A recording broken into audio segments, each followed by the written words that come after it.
സ്വർണ്ണ ഡയമണ്ട് വ്യാപാര രംഗത്ത് പുത്തൻ ചുവടുവയ്പുമായി ഗോൾഡൻ ഡയമണ്ട് മെർച്ചന്റ് അസോസിയേഷൻ രണ്ടാം സംസ്ഥാന സമ്മേളനത്തിന്റെ ഭാഗമായി വിലക്കുറവ് ഉറപ്പുവരുത്തുമെന്ന് അസോസിയേഷൻ അറിയിച്ചു.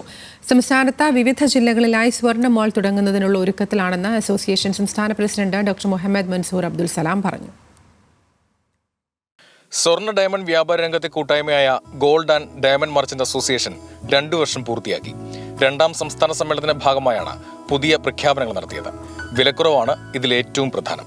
GDJ-MMA ഇന്ന് സ്വർണ്ണ വിപണന രംഗത്ത് നിർണ്ണയിച്ചിരിക്കുന്ന വില നിങ്ങൾക്കറിയാം, ഇന്റർനാഷണൽ മാർക്കറ്റിലെ വിലയോട് സമാനം തുല്യതയുള്ള റേറ്റാണ് ഞങ്ങൾ ഇന്ന് വിപണിയിൽ നൽകുന്നത്. മറ്റ് അസോസിയേഷനുകൾ നൽകുന്നത് ഇന്റർനാഷണൽ വിപണിയിലുള്ള ഗോൾഡ് റേറ്റിനേക്കാളും 200-300 രൂപ ഗ്രാമിന് കൂട്ടിക്കൊണ്ടാണ് അവർ സ്വർണത്തിന് വില നിശ്ചയിക്കുന്നത്.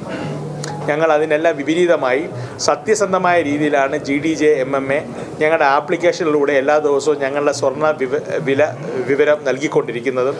മേഖലയിൽ തൊഴിലവസരങ്ങൾ ഒരുക്കാനും അടുത്ത വർഷം പദ്ധതികളുണ്ട്. സ്വർണം വാങ്ങാൻ ആഗ്രഹിക്കുന്ന എല്ലാവരും GDJ-MMA അൽ മുഖത്തദർ ജ്വല്ലറി ഗ്രൂപ്പ് ഗോൾഡ് മാളിലേക്ക് പ്രവേശിക്കുകയാണ്. ഏകദേശം ഒരു 3000-ഓളം വരുന്ന പുതിയ തൊഴിൽ സൃഷ്ടിക്കുക, അതുപോലെ ഒരു 10,000 കോടി രൂപയുടെ ഒരു ഇൻവെസ്റ്റ്മെന്റ് കേരളത്തിലേക്ക് ഞങ്ങൾ കൊണ്ടുവരികയാണ്. സ്വർണ്ണാഭരണ വ്യാപാര രംഗത്ത് അൽ മുഖത്തദർ ജ്വല്ലറി മാതൃകയാണെന്ന് സമ്മേളനത്തിൽ പങ്കെടുത്ത CPI നേതാവ് പന്നി രവീന്ദ്രൻ പറഞ്ഞു. മുൻ സ്പീക്കർ M വിജയകുമാർ ഉൾപ്പെടെ GDJ-MMA ഭാരവാഹികളും സമ്മേളനത്തിൽ സംസാരിച്ചു. ന്യൂസ് മലയാളം, തിരുവനന്തപുരം.